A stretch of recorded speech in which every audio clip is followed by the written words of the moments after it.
Colonel Redwan. Unfortunately আমি তার CO ছিলাম, আমি যখন প্যারা কমান্ডোতে সিও ছিলাম, সে আমার আন্ডার কমান্ড অফিসার ছিল এবং এই অফিসারটাকে নষ্ট করছে সেই আমার কোর্সমেট জিয়াউল হাসান। সে এই কমান্ডো কিছু অফিসার, আমি আগেই বলেছি, অফিসার এবং সৈনিকদেরকে নিয়ে গিয়ে এদের দিয়ে গুম খুনে সিদ্ধহস্ত করেছে এবং তারাই বিকাম হার্ডকোর আওয়ামী লীগের। কারণ তারা একবার যখন এই জিনিসটা করে ফেলে গুম খুন, তখন তাদের এসকেপ রুট নাই। এখন যারা আন্দোলনে আছে তাদের কোনো এসকেপ রুট নাই।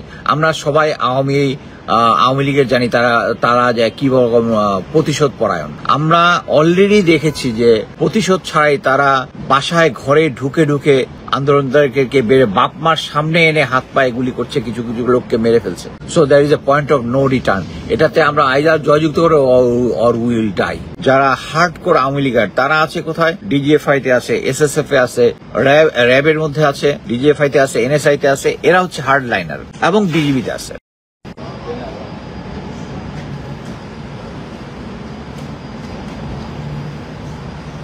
Hello, man. Also good. Look for you earlier. I saw the chips on the car. আসসালামু আলাইকুম। গতদিনের মতো আমি এখনো কাজে আছি। কাজে থেকেই আমি ভাবলাম যে আজকে একটা লাইভ করি। আমি কিছু ইনফরমেশন পেয়েছি আজকে। অ্যাকচুয়ালি এই আমি সাধারণত ভুল তথ্য দিতে চাই না, এই কারণে আই ওয়াজ ভেরি ডিটারমাইন্ড। আমি যতগুলো অ্যাভেলেবেল সোর্স আছে দেশে এবং বিদেশে প্রত্যেকের সাথে কথা বলেছি। ফাইনালি যেটা জানাইছে যে নাহিদ নামের ছেলেটা যে স্টেটমেন্টটা দিয়েছে, যেটা সময় টিভি সময় অসময় টিভি যেগুলো ফালতু টিভি আছে তারা কন্টিনিউয়াস যে সমস্ত মেসেজ গুজব ছড়াচ্ছে, তারাই দেখাচ্ছে যে ওই নাহিদ নামের ছেলেটা বলছে যে 48 ঘন্টার জন্য বিরতি আর 3-4টা দাবি দেওয়া হচ্ছে। All are fake, all are on ground. আপনারা বাংলাদেশে যারা আছেন তারা তো এটা বলে দেখতে পাচ্ছেন না, বাট আপনারা নিশ্চয়ই জানেন নানকের বাড়িতে আজকে হামলা হয়েছে, নানকের বাড়িতে আগুন দিয়েছে। নানক দ্য মাইটি ম্যান, যার এবং when Awami League is in পাওয়ার, তার বাড়িতে আগুন দিয়েছে। আপনি বুঝতে পেরেছেন যে গ্রাউন্ডের প্রেজেন্সটা যদি ওরকম স্ট্রং না হয় এটা তো সম্ভব না। এটা আমি যেহেতু সরাসরি সোর্সের কাছ থেকে পেয়েছি, বাট আমি নানকের বাড়িতে আগুন দিয়েছে ইন্টারনেটে আরো কয়েকটা সোর্সের মধ্যে আমি পেয়েছি, বাট আমি সরাসরি কথা বলেছি। এছাড়া কয়েকটা মোহাম্মদপুরের দিকে কয়েকটা ইন্ডাস্ট্রিতেও আগুন দেওয়া হয়েছে। জিনিসটা এমন পর্যায়ে পৌঁছে গেছে যে অনগ্রাউন্ডে যারা আছে তারা অস্থির হয়ে গেছে। অস্থির হয়ে যাওয়ার ফলে যখন তাদেরকে কিছু করার নাই, তো তাদেরকে পুলিশ দেখলেই সরাসরি গুলি করতেছে। এখন আমি বলবো যে এই যে মেট্রো রেলের মধ্যে যে আগুন দেওয়াটা হয়েছে, এই জিনিসটা আমার কাছে অ্যাকচুয়ালি আই ডিডন্ট লাইক। এটা দেশের একটা এটার অনেক টাকার ইনভলভমেন্ট আছে, এটা দেশের একটা ক্ষতি হয়েছে। আমি বলি যে মেট্রো রেলটা তো একটা সিকিউর প্লেস। সরকারের যদি সবকিছু কন্ট্রোলে থাকে তাহলে মেট্রো রেলটা কে আগুন দিল, এটা আমাদের খুঁজে বের করতে হবে। আমার ধারণা এটা একটা ব্লেম গেম চলছে। এবং আমি যেটা দেখছি এখন যে সিচুয়েশন হয়েছে আর্মির রোলটা নিয়ে, এখন দেখা যাচ্ছে ঢাকাতে বা অন্য কোনো জায়গায় আর্মিকে শিল্ড হিসেবে ব্যবহার করে ছাত্রলীগ পুলিশ সিভিলিয়ানের উপরে গুলি করতেছে। এবং আগের যে জিনিসটা ছিল, আগে যখন মিডিয়া ওখানে যেত মিডিয়ার সামনে, বাট এখন পুলিশ কোনো কিছুই কেয়ার করতেছে না। মিডিয়ার লোকজন ধরলে তার ক্যামেরা নিয়ে, তার ফোন নিয়ে, তার ডাটা ডিলিট করে বা ভেঙে ফেলে তারপরে দিচ্ছে। আমি কয়েকজন কালকে ছিলাম একটা মিলিটারি অফিসারদের গ্যাদারিং এর মধ্যে, 2 জন অফিসার কনফার্ম করেছে যে ছাত্রলীগ এবং পুলিশ তারা ডিওএইচএস এর ভিতরে ঢুকে তারা কন্টিনিউয়াস বাড়ি ঢুকে আন্দোলনকারীদের খুঁজে বের করার চেষ্টা করছে। এটা একটা অ্যাবসার্ড জিনিস। বাট আমি এখন যেটা বলবো, সেনাবাহিনীর রোলটা অ্যাকচুয়ালি আমি যেটা দেখছি আন্দোলনকারীরা সেনাবাহিনীকে একটা সুযোগ দিতে চায়। সুযোগটা কি, যে এই সময়ে নাহিদের ভিডিওতে কোনো ফ্ল্যাশ লাইট কিংবা ক্যামেরা ছিল না, পিছনে কোনো ব্যক্তিদের দেখা যায়। ইয়েস, এটা আপনারা নিজেরাই বুঝতে পারবেন। আচ্ছা, কোশ্চেন অ্যান্সার আমি পরে দিব। সেনাবাহিনীকে সামনে রেখে ছাত্রলীগ এবং পুলিশ তাণ্ডবগুলো চালাচ্ছে এবং এইম ফায়ারিং করতেছে। এবং আমি আজকে সবচেয়ে দুঃখ পেয়েছি সেটা হচ্ছে জুলকারনাইন স্যার যেটা শেয়ার করেছে, তারপরে দেখলাম যে আল জাজিরা ইনভেস্টিগেশন একটা ভিডিও লোড করেছে, যেখানে একজন লেফটেন্যান্ট কর্নেলের পদবীর অফিসার সিভিলিয়ানের দিকে এইম করে গুলি করছে। সবাই আপনার নামটা জানেন, লেফটেন্যান্ট কর্নেল রিদওয়ান। আনফরচুনেটলি আমি তার সিও ছিলাম, আমি যখন প্যারা কমান্ডোতে সিও ছিলাম, সে আমার আন্ডার কমান্ড অফিসার ছিল এবং হি ওয়াজ এ ডাইনামিক অফিসার। আমি বলবো যে হি ওয়াজ সিনসিয়ার, কাজে কর্মে ভালো, তার intellectual level is also good, is a good family man, good husband, তার একটা ছেলে আছে।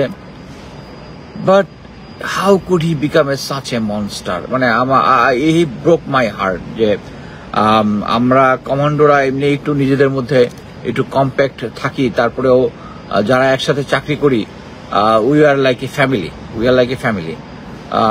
সেই এখন আমার কাছে ফিলিংসটা আছে আমার ফ্যামিলির একজন লোক বিকাম এ মনস্টার, যে সিভিলিয়ানকে তার মানে একমাত্র গুলি করা বা অন্যকে হত্যা করার জন্য এগিয়ে যাওয়া তখনই justified when self defence, only self defence.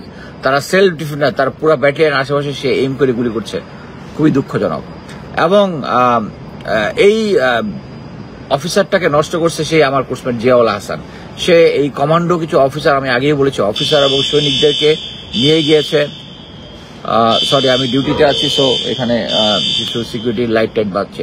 আচ্ছা, নিয়ে গিয়ে এদের দিয়ে গুম খুনে সিদ্ধহস্ত করেছে এবং তারাই বিকাম হার্ডকোর আওয়ামী লীগার। কারণ তারা একবার যখন এই জিনিসটা করে ফেলে গুম খুন, তখন তাদের এসকেপ রুট নাই।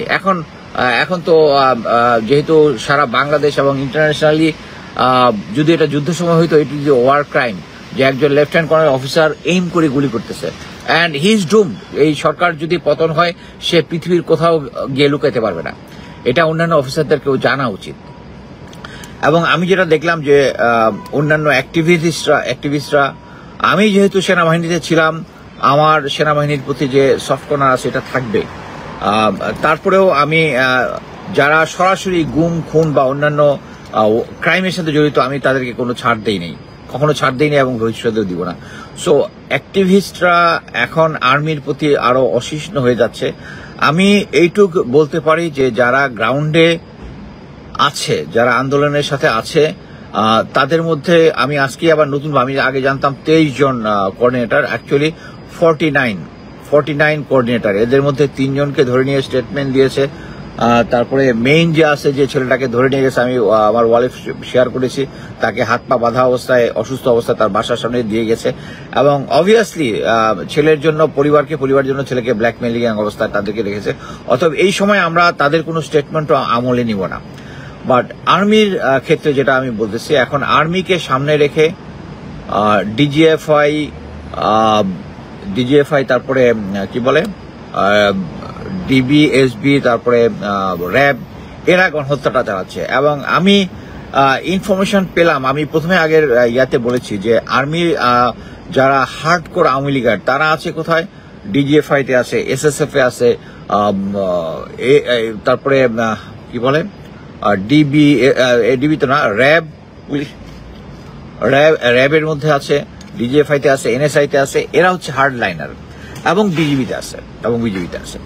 তো এই অফিসারদের গুলো ছাড়া রেগুলার যে মিলিটারি অফিসারগুলো আছে, তারা সেইভাবে আর্মির প্রতি মানে তারা সেইভাবে আওয়ামী লীগের প্রতি ডেডিকেটেড না।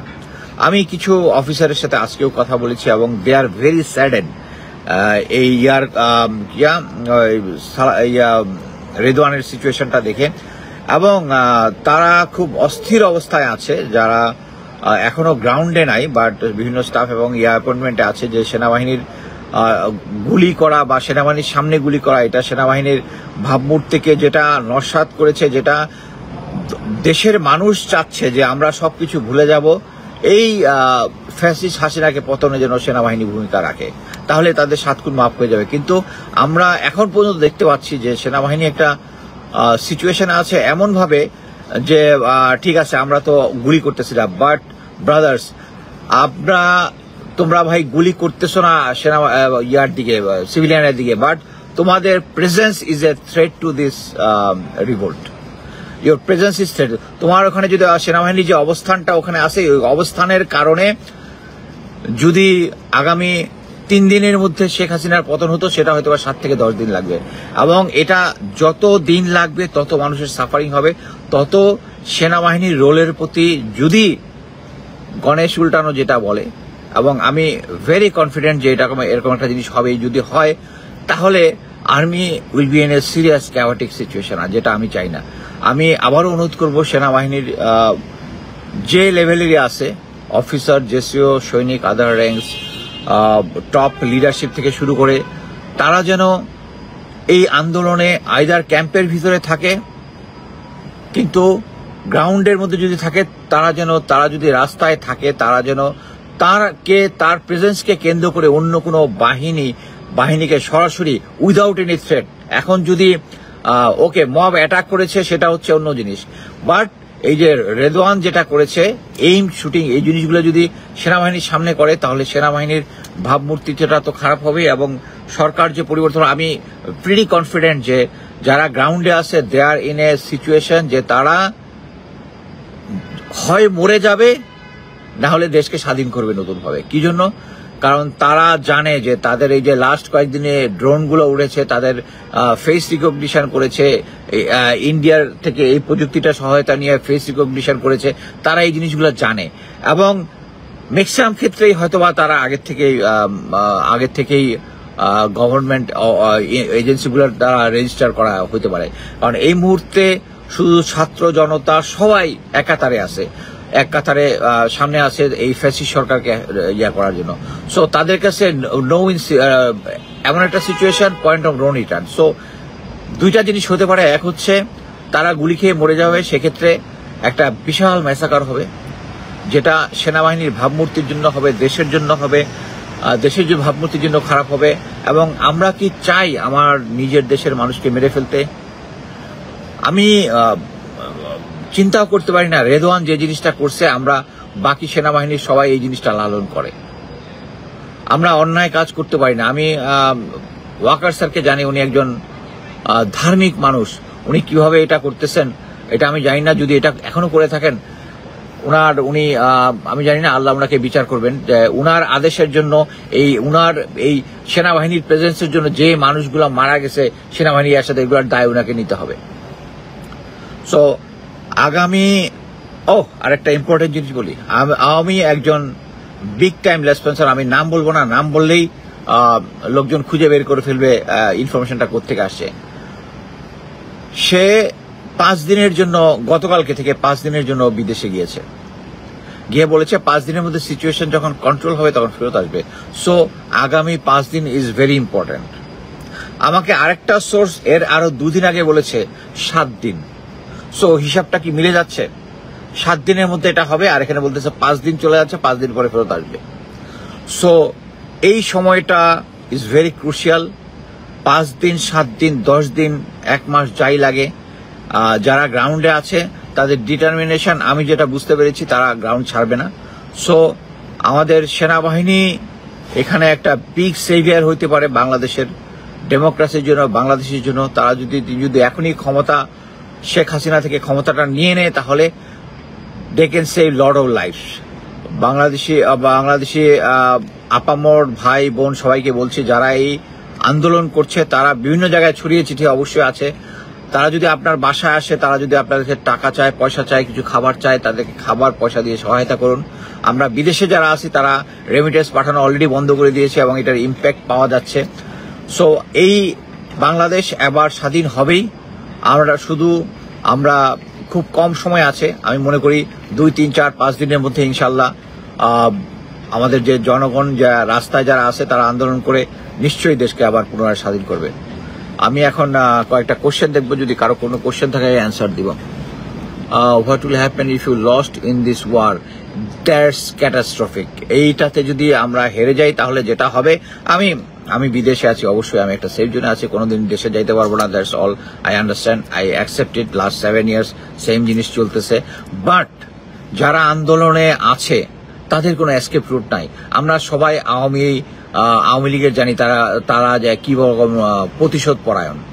আমরা অলরেডি দেখেছি যে প্রতিশোধ ছাড়াই তারা বাসায় ঘরে ঢুকে আন্দোলনকারীকে বেড়ে বাপ মার সামনে এনে হাত পায়ে গুলি করছে, কিছু লোককে মেরে ফেলছে।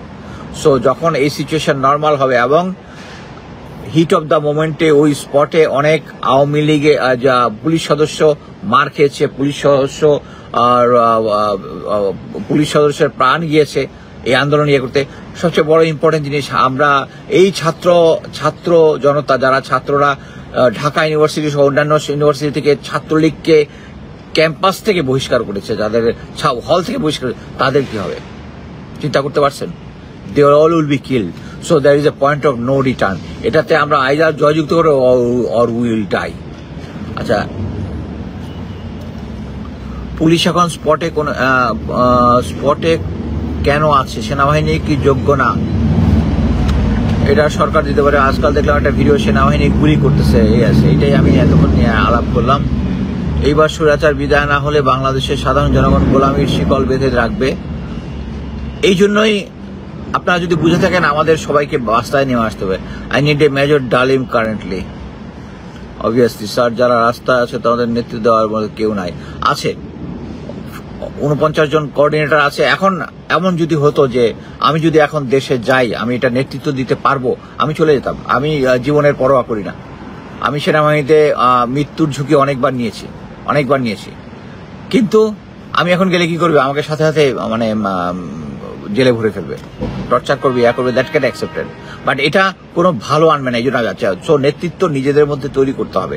ছাত্র যারা আছে, 71 সালে যে ছাত্ররা যারা ছিল, তারা নিজেরাই মুক্তিযুদ্ধে অনেক অগ্রণী প্রশিক্ষণে, তারা অনেক সেনাবাহিনীর, আমি কয়েকজন সার্জেন্টের সাথে আমরা যখন লেফটেন্যান্ট ছিলাম, সার্জেন্ট ছিল, যারা ট্রেনিং দিয়েছে ছাত্ররা নাকি মানে they are very quick learner. So আমি আশা করি এই নেতৃত্বটা এই গ্রাউন্ড থেকে চলে আসবে। আচ্ছা, উপযুক্ত প্রতিনিধি ছাড়া সেনাবাহিনীর সাথে নেগোসিয়েশন কে করবে? অ্যাকচুয়ালি সেনাবাহিনীর সাথে নেগোসিয়েশন কে করবে আমি জানি না, বাট আমি বিভিন্ন সময় বিভিন্ন মাধ্যমে কন্ট্যাক্ট করার চেষ্টা করতেছি। যারা আছে তাদেরকে মোটিভেট করার চেষ্টা করতেছি। I don't know it will work or not, but we are trying. এবং প্রতিটা ইয়াতে আমরা মেসেজ দিচ্ছি। আমি জানি না যে সেনাবাহিনীর কোনো লোকজন এটা দেখতেছে কিনা। এই যে এখন রেদওয়ানের যে জিনিসটা হয়েছে, সে তারটা এক্সপোজ হয়েছে সামাজিকভাবে, সে কিভাবে মুখ দেখাবে আমি জানি না। তার গ্রামের লোকজন, তার বাড়ির লোকজন, চাচা নানা, সে দেখবে যে সে একটা জানবে যে তার ছেলে জানবে যে তার বাবা একজন খুনি, তার বাবা নিরীহ লোকের প্রতি গুলি করে, টার্গেটেড কিলিং। সো এটাই হচ্ছে একটা যুদ্ধের একটা অংশ, যে আমরা তাদেরকে এক্সপোজ করে দিব। আচ্ছা স্যার, সরকারকে গাইড করতেছে নাস্তিক সম্প্রদায়, নো ডাউট ইট। ইনশাল্লাহ যদি কখনো সরকারের পতন হয়, আপনার কি আমার বিচারের আওতায়, আপনারা কি তাদের, ভাই it is not my jurisdiction কারো বিচার করা ইয়া রাখা। আমার এইম হচ্ছে, আমি যেহেতু বাংলাদেশে রেজ হয়েছি, এখন আমেরিকাতে আসি, 28 বছর আমি সেনাবাহিনীতে চাকরি করেছি, আমি চাই দেশের মধ্যে একটা গণতান্ত্রিক থাক, এবং হওয়ার পরে দেশ প্রশাসন যেটা করবে সেটা নেক্সট প্রশাসনের সিদ্ধান্ত নেবে। এটার সাথে আমার কোনো সম্পর্ক নাই। ধন্যবাদ। What should we do role the BNP and other parties? BNP and other parties এই যে আন্দোলনটা চলতেছে, এটা কোনো রাজনৈতিক ব্যানারে নাই। So this is a good thing. এর গুড থিং মানে হচ্ছে, যখন এটার পরে একটা তত্ত্বাবধায়ক বা একটা ইন্টারিম গভর্নমেন্ট আসবে, এটা নির্দলীয় লোকরাই থাকবে, এবং এই নির্দলীয় লোকটা থাকবে এটা অবশ্যই কম সময়ের জন্য, probably not more than 3 years। এবং পরবর্তীতে যখন নির্বাচন হবে, তখন political party will take their lead তখন। বাট এর ইন্টারিম গভর্নমেন্টের মধ্যে কোনো পলিটিক্যাল না থাকাই বেটার হবে, এবং আমি মনে করি এই সিচুয়েশনে হওয়ার সম্ভাবনা কম। ইয়েস, ইন্ডিয়া জঙ্গি নাটক সাজাতে পারে। আচ্ছা, দুইটা অপশন রাখতে হবে, একটা ফেল হলে আরেকটা কাজ করা লাগবে। জেনারেল ওয়াকার 3 বাহিনীর প্রধানদের ভূমিকা কি, তাদের অবজারভেশন কি? এটা সবাই আপনারা যেটুকু জানেন ওইটুকুই জানি, আমি আলাদা কিছু জানলে তখন এটাই শুধু বলবো। What is the prospect of international coordination committee? আমি জানি না ইন্টারন্যাশনাল কোঅর্ডিনেশন কমিটি নামে কোনো কমিটি আছে কিনা, বাট আমি আমেরিকাতে 2টা কমিটির সাথে যুক্ত আছি, যাদের সাথে বিভিন্ন সময় সরকারের সাথে আমরা যোগাযোগ করার চেষ্টা করি, এবং বিভিন্ন তথ্য দিই এবং বিভিন্ন ন্যারেটিভ দেই। সরকার যে সমস্ত আকাজ কোকাজ করতেছে, এগুলা প্রুফ সহ তাদেরকে দেই। আমরা আমাদের লেভেলে আমাদের কাজ করে যাচ্ছি। ক্ষমতা নিতে চাইলে সেটা কিভাবে নেবে, আপনারা এই ব্যাপারে ধারণা আছে? যদি বলতেন আমাদের ধন্যবাদ। এই ধরনের কোশ্চেন ভাই এখন করবেন না। ক্ষমতা কে নিবে না নেবে। I am not a part of the ক্ষমতা। আমি শুধু একজন অ্যাক্টিভিস্ট যে আমি চাই শেখ হাসিনা পতন হয়ে এখানে একটা আসবে। এর পরবর্তীতে কারা ক্ষমতায় আসবে না আসবে, ডেমোক্রেটিক ওয়েতে যারা আসার তারা আসবে, এটার সাথে আমার কোনো সম্পর্ক নাই। এটার অ্যান্সার আমি দিতে পারবো না।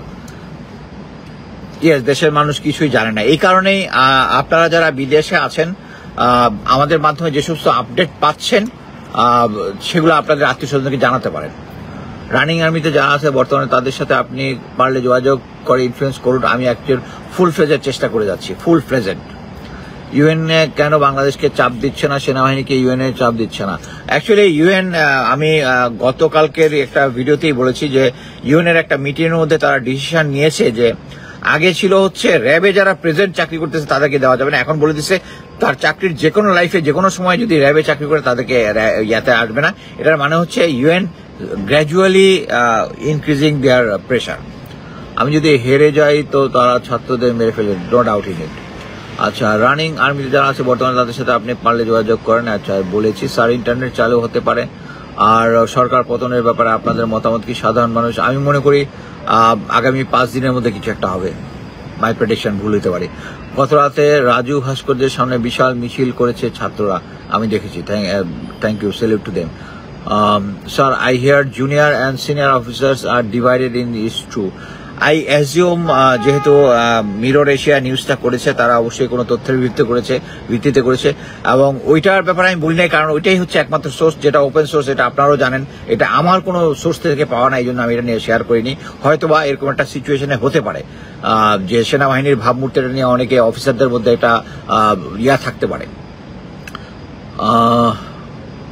সময় TV using internet, how they are using that also alarming.